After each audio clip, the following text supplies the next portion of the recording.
Good morning, MWISD parents and students, faculty, and supporters. Just wanted to go today with, chapter 2 of my update on what we're going to do about grading in the era of coronavirus. First, I want to say, my apologies to everybody that things are all changing. It's pretty unavoidable. We're all staying home to try to slow the spread of this virus. And, education from home is quite a bit different than education from school. And so we're having to make some really hard decisions. And I know I got some feedback yesterday on what I shared about GPA, that there are those folks who are frustrated by the fact that the GPA, the grades earned during the 5th and 6th weeks will not impact GPA. And I totally understand. I understand those concerns. There are students who are doing all of their work and being very successful on that work, and would love to see that, benefit them in terms of their GPA. And I don't know what to say about that other than this is a hard time, and some hard decisions have to be made. And I'm aware of folks who are in our district that don't have access to the internet, don't have access to a vehicle to get to a restaurant that has the internet, and we are trying to be fair and help all of our students be as successful as they can. So that isn't to say, one of the concerns that was addressed to me yesterday was, well, my kids are doing all their work and they've heard from their, other students who aren't doing their work. So how's that fair to my kids? And the one thing I want to make clear is the work does matter. And you're going to see that in what I share with you right now. Students, specifically in secondary students, junior high and high school students especially, the work that you're doing right now, if you're in a high school credit class, you will not get credit if you don't get a passing grade, and you won't get a passing grade if you don't do the work. So while it may not impact your grade point average, and again, this is specific to secondary students, high school students, or including junior high students taking high school classes, it may not impact your GPA, but if you don't do the work, you're not going to pass and you won't get the credit. You'll have to repeat that class. So let's talk about how we're going to do grading and report cards. And this is extremely important information. This is kind of the heart of our new grading plan for this spring semester. So first of all, if you're in elementary, for the 5th, 6 weeks, you're going to get a no grade on the report card. We have just gone through kind of a cataclysmic, adjustment, very fast adjustment, where there was, we had spring break and then we had a week of nothing while we were trying to kind of gear up in the school district to prepare for learning from home. We had no idea how long learning from home was going to last. So things really, at the beginning, if you'll remember, we were just up in the air. We had no idea what we were doing, what this was going to look like. Things have gelled a little bit now to where we understand with this virus, and that this is kind of a longer term situation. So we've been able to put together plans, and I've said it a million times, and I don't want to beat a dead horse, but I'm really proud of my teachers for the way they just sprung into action, and not just my teachers, but my technology folks and maintenance folks and food service ladies and everybody else. So for the 5th, 6 weeks in elementary, we, by policy, have to send out a report card. We're going to send that out on Skyward. We're not going to mail it out. We're going to send it out on Skyward. So if your Skyward Access parent is not, up to date, you need to take care of that before the report card date comes. But all students in elementary will get a no grade for the 5th, 6 weeks for all of their courses. Okay. Teachers will give feedback to students on the work that they complete.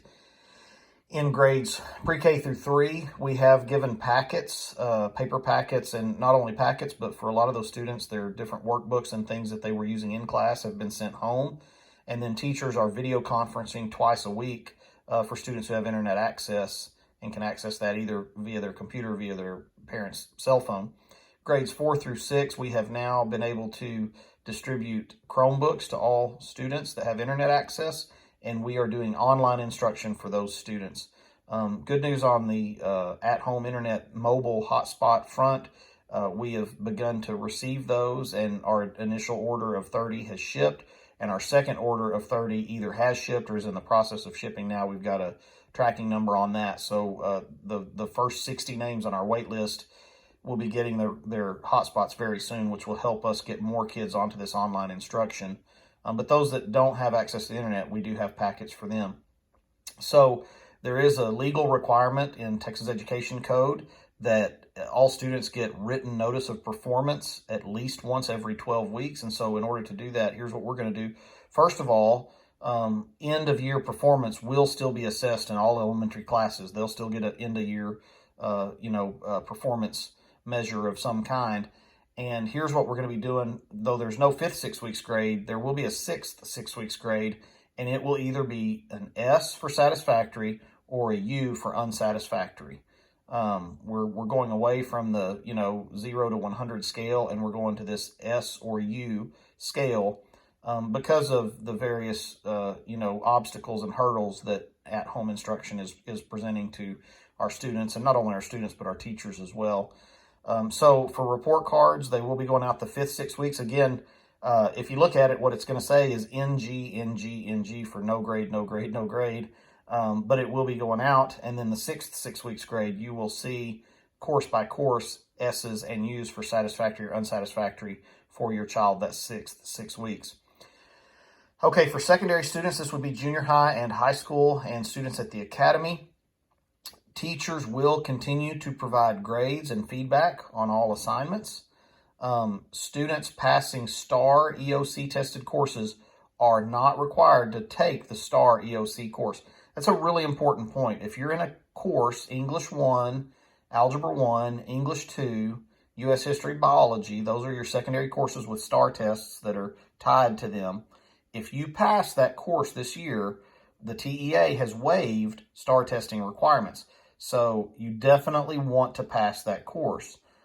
We have had students in the high school say to their teachers, I'm not doing this work. I didn't sign up for homeschool.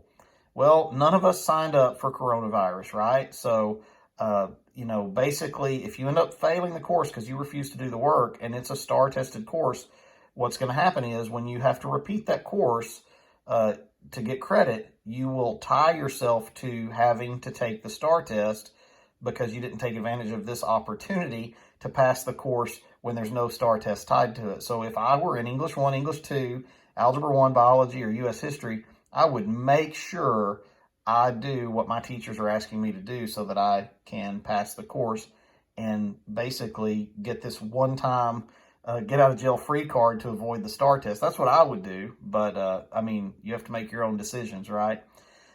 We are requiring teachers to have at least one graded assignment per week. And again, this is a reduction in what they're normally required to do. So I don't understand those teenagers saying, yeah, I'm not going to do this stuff. I'm just going to treat this as a vacation. Again, I was a teenager once. I didn't always do what I was supposed to. But to me, you're kind of cutting off your nose to spite your face if you're not doing this work. And then, so basically what we're going to do, and again, we're trying to balance two different ideas, right? And I understand that people are going to have different thoughts on this and different opinions. And one of the things we have to do in the school system is balance things, right? So a lot of people are going to say, nothing should change. Kids should get assignments and do their work and turn it in and get the grade they deserve. And if they don't, well, that's their problem. But when you're cognizant of some of the challenges that some of our kids face, and you have to remember that we're 75% plus free and reduced lunch, we do have kids who really have lack of access to things. We have homeless students. We have a lot of kids in our community. So we have to be cognizant of some of those challenges. The other end of that spectrum is, people who say, hey, everybody should pass. Well, the problem, if you're in my shoes or in the shoes of any of our teachers or administrators, is you want to have grace, lots and lots of grace, so that, if a kid does their part, that it is an achievable goal to pass their classes and gain their credit. But you also don't want to have a system where everybody just passes, so that the students who are saying, hey, I'm not going to do anything.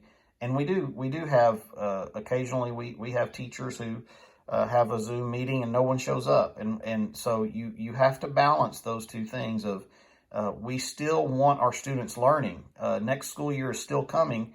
They're still going to be back in school next year. And if they didn't learn what they were supposed to do this year, it's going to make next year that much harder for them. So we have to balance that. And it's very hard to do. Please understand. So here's what we're going to do. For the 5th and 6th 6 weeks, students will either be given a grade of P for passing or I for incomplete. This is basically a pass-fail system, except we're not immediately giving an F for fail. If you don't do the work by the end of the 5th 6 weeks, we're not going to give you an F, we're going to give you an I for incomplete. Now that I is either going to turn into a P for pass or an F for fail, and that will be totally up to the student and whether or not they end up turning in the things that they need to turn in. That is our system. It is not a perfect system, but that is our way of being as fair and flexible as we can be while still having expectations that our students actually do the academic exercises that our teachers provide for them. And again, these academic exercises are designed to help students learn, and learning is our goal. So that's the plan. If you have any questions about that, please email me at coronavirus@mwisd.net. Thank you.